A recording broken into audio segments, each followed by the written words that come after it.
Hermanos amados, el pastor Pedro Saavedra les saluda y esta es otra entrega más de la serie ¿Cómo es un creyente que vive en el Espíritu? En estos audios quisiéramos tener un tiempo de comunión, tener comunión acerca de la liberación del Espíritu. Vamos a mirar un poco sobre nuestra cooperación con el Espíritu, con miras a la liberación del Espíritu, con miras a poder hacerlo todo en el Espíritu. Debemos comprender que la relación entre Dios y nosotros es una relación en el Espíritu, porque el Espíritu de Dios mora en nuestro espíritu, obra junto con nuestro espíritu e incluso está unido y mezclado con nuestro espíritu. Si leemos ahí Romanos 8:16, vemos que dice que el Espíritu Santo da testimonio a nuestro espíritu o juntamente con nuestro espíritu, dice otra versión. Y en 1 Corintios 6:17 podemos leer que somos un solo espíritu con el Señor. Estos versículos comprueban que el Espíritu Santo, el Espíritu Divino y nuestro espíritu humano se han mezclado conjuntamente como un solo espíritu. El Espíritu, en nuestro espíritu, constantemente se mueve y opera y actúa en nosotros de una manera positiva. En 1 Juan 2:27 leemos, se nos dice allí que la unción que hemos recibido del Señor permanece en nosotros. Estos versículos no usan la palabra ungüento, sino la palabra unción, lo cual implica el movimiento o la aplicación del ungüento. Cuando hablamos de la unción, el ungüento es el espíritu y la unción es la acción o el movimiento de ese espíritu. Por tanto, este versículo comprueba que el Espíritu Santo que está en nosotros hoy, como el ungüento, constantemente se mueve, opera y actúa en nosotros como la unción. Esto es semejante a la electricidad, la cual continuamente circula por toda la casa, de una casa en forma de corriente eléctrica. Si no hay corriente, entonces en la práctica no hay electricidad. Por tanto, a fin de que haya corriente eléctrica en la casa, la electricidad debe moverse y circular y fluir constantemente en toda la casa. De la misma manera, el Espíritu Santo se mueve continuamente en nosotros. Sin embargo, el problema que tenemos hoy en día es que la mayor parte del tiempo nosotros limitamos, estorbamos e impedimos este movimiento, operación o acción del Espíritu. El problema no es que el Espíritu no esté obrando, el problema no es que el Espíritu no esté obrando en nosotros, al contrario, el Espíritu continuamente está obrando. El problema es que nosotros no cooperamos lo suficiente con el Espíritu. Que el Señor tenga misericordia para alumbrarnos acerca de la necesidad de cooperar con el Espíritu Santo. Podemos explicar esto tomando un ejemplo del matrimonio. Un matrimonio es la unión de dos personas, las cuales llegan a ser una. Sin embargo, si por ejemplo la esposa nunca coopera cuando el esposo actúa, él no podrá hacer nada. Esto es semejante a nuestra relación con el Señor. El Señor se ha mezclado con nosotros y ahora está operando en nuestro interior, pero nosotros no cooperamos mucho con Él. A medida oramos para que el Señor haga algo y decimos, Señor, estamos esperando que hagas algo. Pero no nos damos cuenta que el Señor está esperando que nosotros cooperemos con aquello que ya Él ha iniciado dentro de nosotros. Él quizás nos está diciendo, he estado esperando por mucho tiempo que tú cooperes. De manera que el problema no es el Señor, sino nosotros.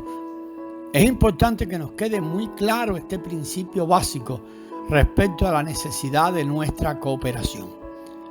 Podemos comprobar este principio en nuestra experiencia.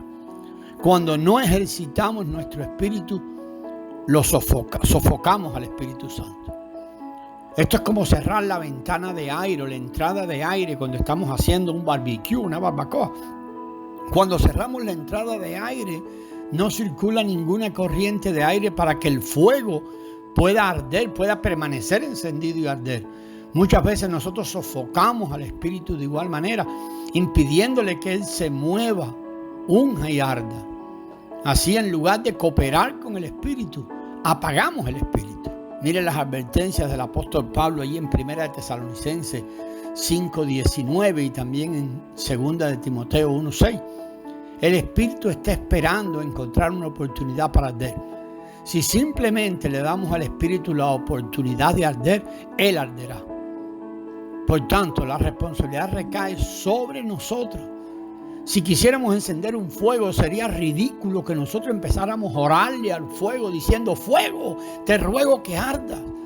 Si el fuego pudiera hablar, nos respondería: bueno, tú debes primero cooperar conmigo. Tienes que echarme algo para que yo pueda arder. No hay necesidad de orar al fuego. El fuego está listo y está esperando encontrar la oportunidad para arder. Si simplemente cooperamos abriendo la entrada de aire, poniendo combustible, carbón, algo de combustible, el fuego arderá. Sucede lo mismo con el Espíritu. Hemos orado y escuchado a muchos orar de esta manera: Señor, llénanos de tu Espíritu Santo. Estamos esperando el derramamiento de Pentecostés. Y a veces parece ahí en esa oración que mezclamos dos cosas. En la mayoría de los casos, esta clase de oración nunca funciona. Sin embargo, sabemos por experiencia que siempre que cooperamos con el Espíritu Santo que hemos recibido, Él es liberado y nos irá llenando. Debemos tener claro que el hecho de que el Espíritu Santo nos llene o opere no depende del Espíritu Santo, sino de nosotros. Si no cooperamos con el Espíritu, si no estamos dispuestos ni listos, el Espíritu no podrá hacer nada. Lo único que Él puede hacer y lo único que hace es esperar hasta que nosotros estemos dispuestos y listos. Además de esto, si queremos estar listos y dispuestos para que el Espíritu Santo nos llene, claro que debemos orar. Mire Hechos 1:14, ahí estaban todos en el día de Pentecostés, unánimes en oración. Cuando oramos por esto, debemos olvidarnos de nuestras circunstancias, de nuestros recuerdos y de cualquier otro pensamiento que esté en nuestra mente. Muchas veces lo que estamos es pensando y condicionando al Espíritu Santo a aquellas cosas que ya sabemos o hemos recibido como conocimiento. En lugar de esto, debemos atender el sentir, el sentimiento, esa percepción profunda que tengamos allí en la parte más recóndita de nuestro ser, que es el Espíritu. Este sentir es en realidad la unción del Espíritu Santo en nosotros, como leemos en 1 de Juan 2:20 y 27. Es el movimiento del Espíritu Santo en nosotros. Cuando oramos por esto, debemos atender a este sentir y expresar lo que sentimos allí en la parte más intrínseca de nuestro ser, que es el Espíritu. Eso es orar conforme a la unción, o sea, conforme al mover de este Espíritu. No debemos permitir que nuestras necesidades o circunstancias nos perturben. En lugar de ello, debemos acudir al Señor y atender ese sentir que percibimos en la parte más recóndita de nuestro ser. Por ejemplo, supongamos que la esposa de un hermano está gravemente enferma. Si usted fuera a ese hermano y acudieran al Señor en oración, ¿podría olvidarse de la enfermedad de su esposa este hermano? Claro que eso no sería fácil. Ciertamente la enfermedad de su esposa va a estar en su mente. Sin embargo, si queremos aprender a orar, debemos ejercitarnos para olvidarnos de todo cuando acudimos al Señor. Incluso si su esposa estuviera gravemente enferma, debiéramos ejercitarnos para olvidarnos de ello y atender al sentir más profundo. No debemos orar conforme a las circunstancias o a las necesidades o a las cosas que se acuerdan o que nos vienen a la mente allí, de las que están fijadas en la mente, de las necesidades por las que estamos atravesando, ni conforme a lo que otros hayan pedido que ore. En vez de ello, debemos orar según lo que usted percibe en la parte más profunda de su ser.